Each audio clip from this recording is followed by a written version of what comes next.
Hi, my name's Sarah von Gertzen, and welcome to Difficulty Settings.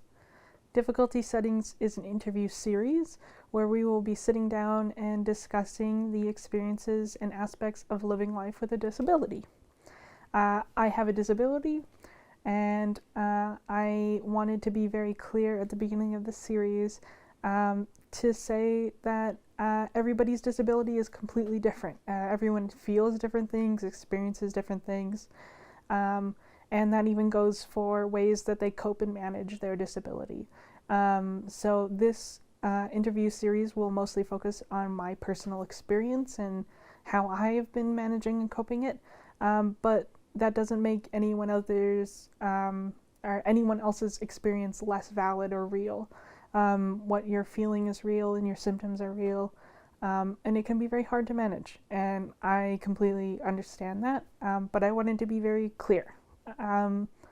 In today's interview, we're going to be talking a little more about me and my experience with my disability, just so you understand where I'm coming from in the beginning of the show and kind of what my history is. In later episodes, we'll be talking about more specific things that my disability relates to, how it affects my hobbies or my career. So yeah, I hope that you get to learn a little bit along the way. I'm really hoping that I get to learn a little bit more about myself through this whole process, and about my disability and things that are very passionate and dear to my heart. I've lived most of my life with a disability, so I'm very interested to see how this project turns out. Am I okay? Like, I feel like I'm a little further back than I was, but that's okay.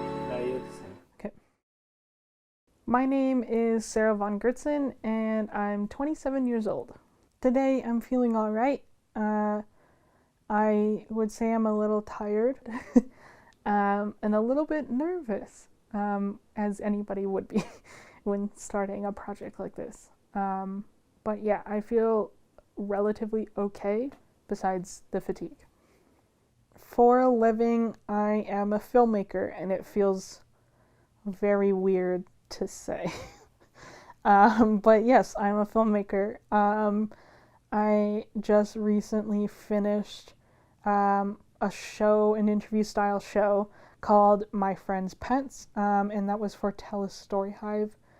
My Friend's Pets was an interview style show where we went and we would talk to people about their animals, and what having animals meant to them and what it did for their lives. I loved getting to meet people's animals. I really hope that once I'm feeling better, I get to do more stuff with them. It's absolutely great to think about, and I really like how it turned out, even though I was not feeling well at all. It was such a challenge to manage.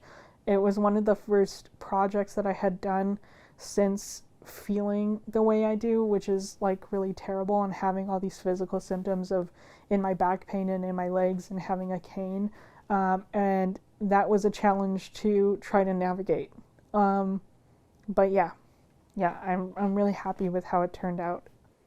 Some of my main interests right now probably include video games. I've been a huge gamer for most of my life, so it's still been a huge hobby of mine. I love watercolor painting. I love creating art. Creating things is something that I really enjoy doing. I just recently, last year, picked up sewing, and I love making rag dolls, different types of rag dolls. And I recently got back into reading, which has been a little bit of a challenge with my eye symptoms that I have, and a little bit of my concentration and fatigue issues that I do suffer from. I have been into plants since the pandemic started. Of course, I can't keep one alive for the life of me, but I've been trying my best, and I know my monstera is doing really well, which I'm happy about.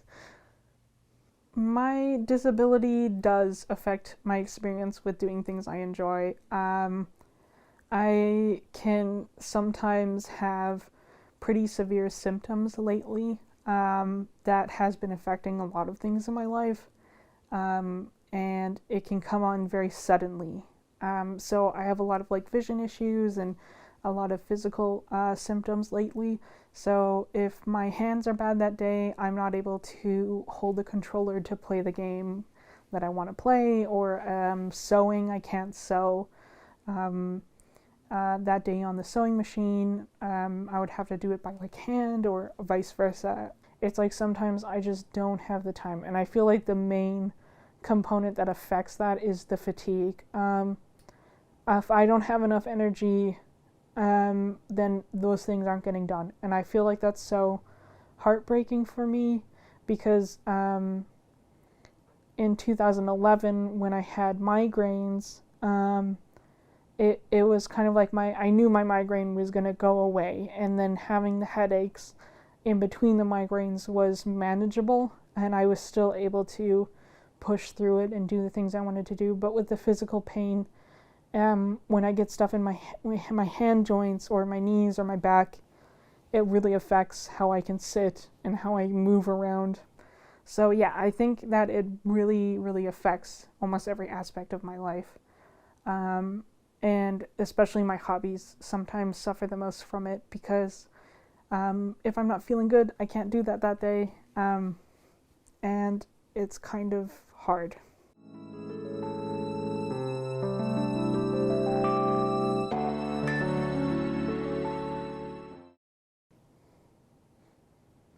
I would describe my disability kind of in two parts, where in 2011, I ended up getting sick with this rare condition called pseudotumor cerebri. And that's where basically my brain and my spine are making too much cranial fluid, and there's nowhere for it to go. And it basically starts pressing on things in my brains and my eyes, because there's so much pressure in my head. And I ended up having to get a lumbar puncture for that, which is when they stick a needle in my spine and drain the fluid out of the hole. But yeah, so I had to get that, and in 2011, I had to actually get 2 of those. And then from then, I ended up getting chronic migraines from just the damage that it caused. Same with, it had left a lot of vision issues. With pseudotumor, I ended up losing my eyesight for about 24 hours, a little less than 24 hours. But from that time, I always have off and on kind of blind or semi-blind spots and semi-blind times. I can get blurry vision really easily, lots of spots in my eyes. With my migraines, I get a lot of weird smells, and I have very, very painful different types of headaches that came with having pseudotumor, like cluster headaches or tension headaches. Ice pick headaches are like one of the worst ones. That's where you'll get like kind of a spot of pain very randomly, and it can last anywhere from like 20 seconds to like 5 minutes, and then they go away, and then you'll get another one somewhere else in your head. And it's kind of overwhelming with my migraines. But yeah, for a long time, I had that and just some of the physical symptoms of like balance issues and a lot of like pressure related headaches. And I ended up getting cleared of having pseudotumor. Like it went into like remission, it went away. And that's the only things that like lingered, and they don't really know why they stayed. They think it was just, I was just sick for so long. So that all happened in 2011 and has been since 2011 till now, currently.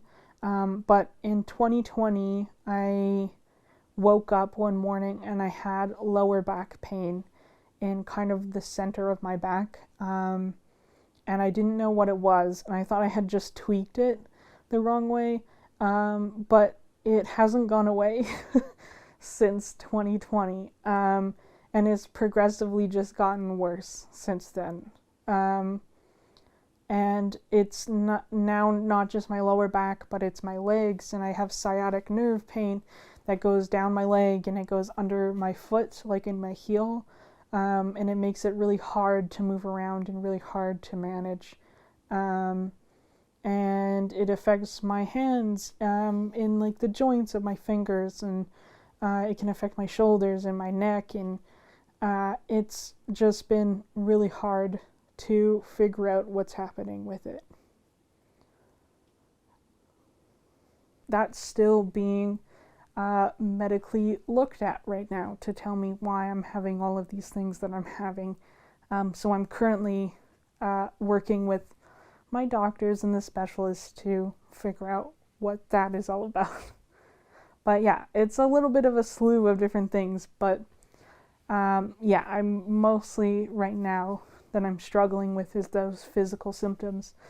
My migraines are a little more managed than they used to be, but when I do get a migraine, it's still really bad.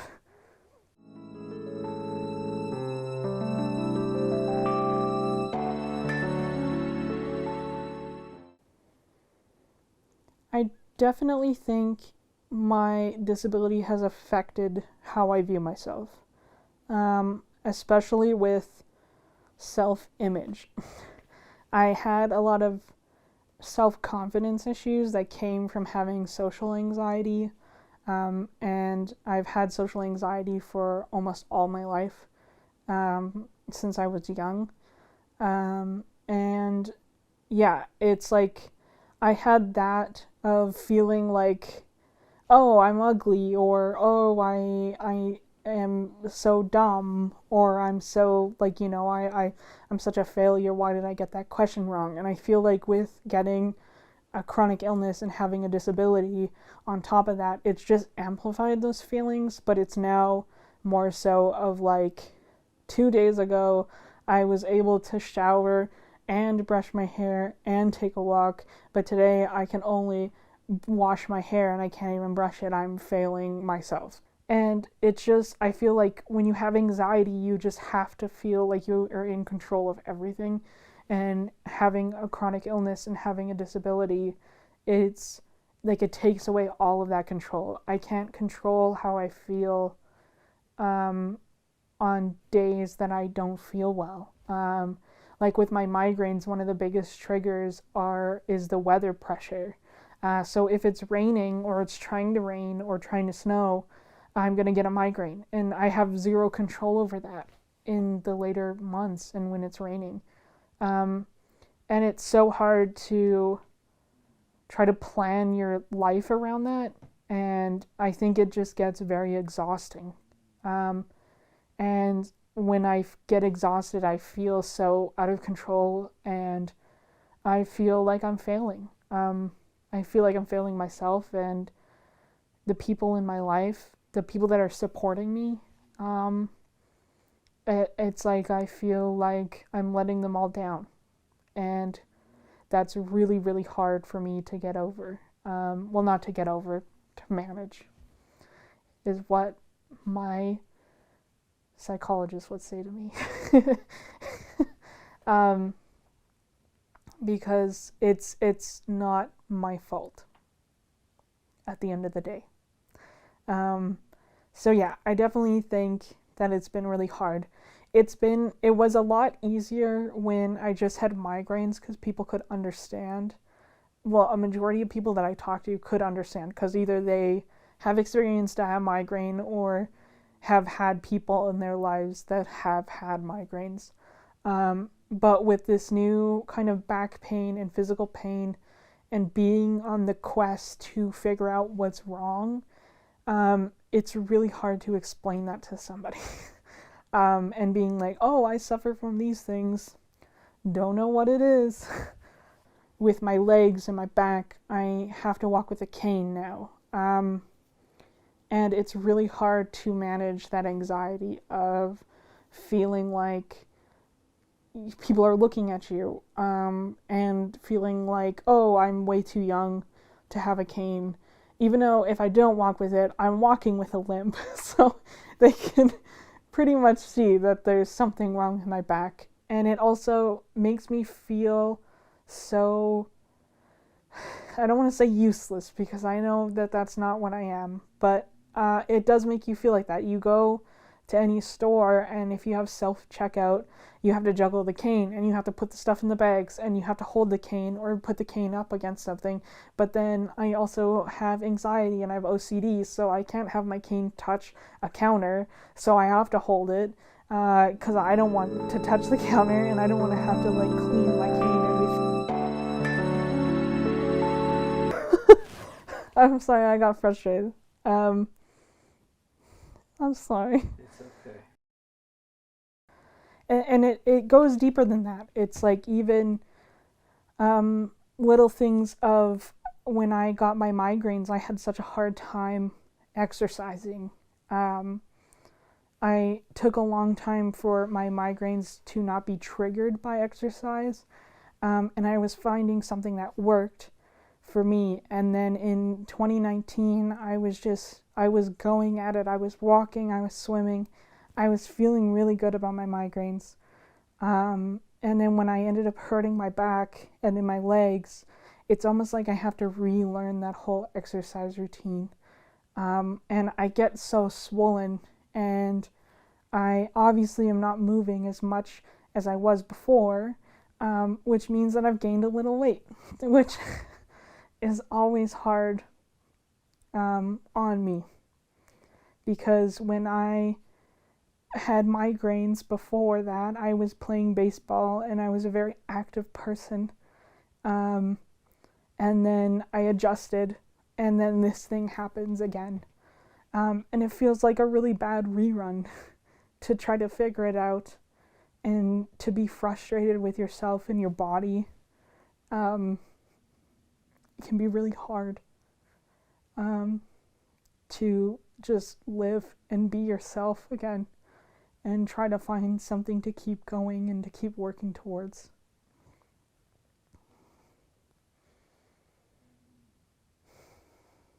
Okay.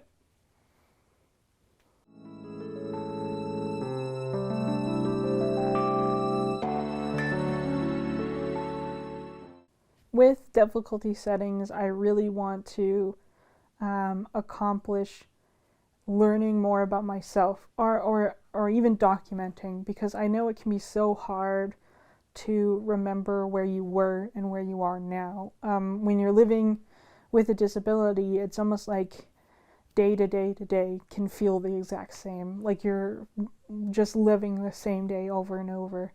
And I've struggled with that, especially since the pandemic, that there's not much you can do within the parameters that you have, within the set boundaries that you have. You're so limited by your symptoms. So I feel like that component is very important to me, and I'm very passionate about talking about it.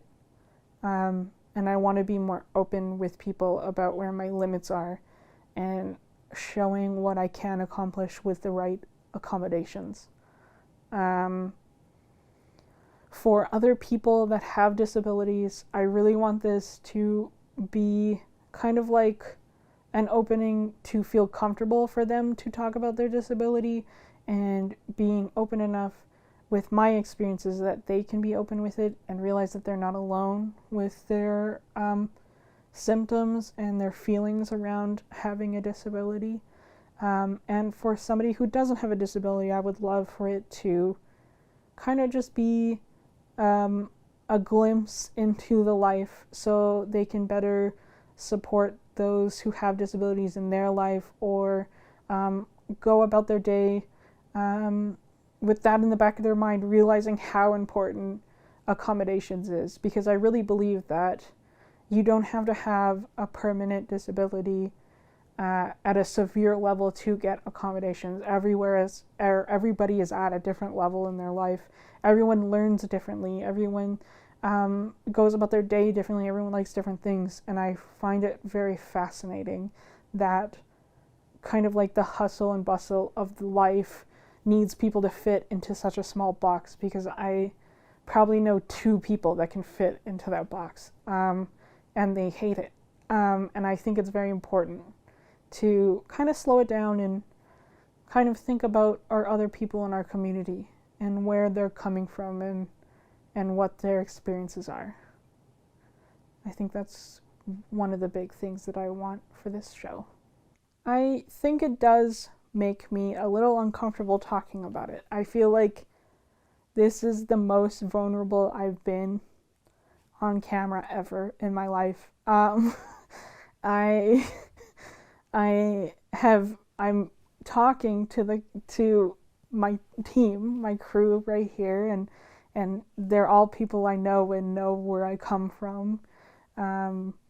And it's like, it feels completely different because when I have obviously anxiety, I have social anxiety talking about this, so I'm saying these things and I'm hearing myself and it sounds so bad. And I don't want it to feel like I'm whining or complaining about how I am. I definitely want to come at this from my personal experience, that this is just how my day is, and I'm not looking for anything. I feel very vulnerable with it, with my anxiety.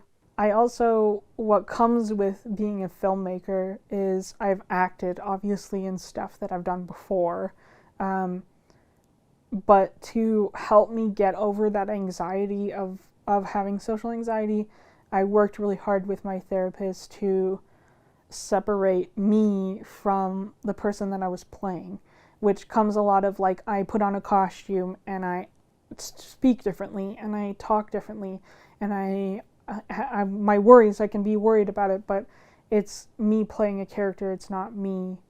And with this interview show,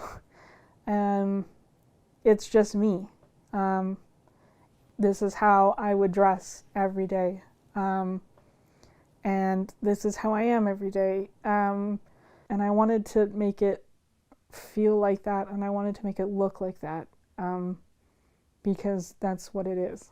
So yeah, it's a little nervous. I'm a little nervous. I've always had the mentality that if I'm nervous about it, that means it's important. And I feel like this one's very important.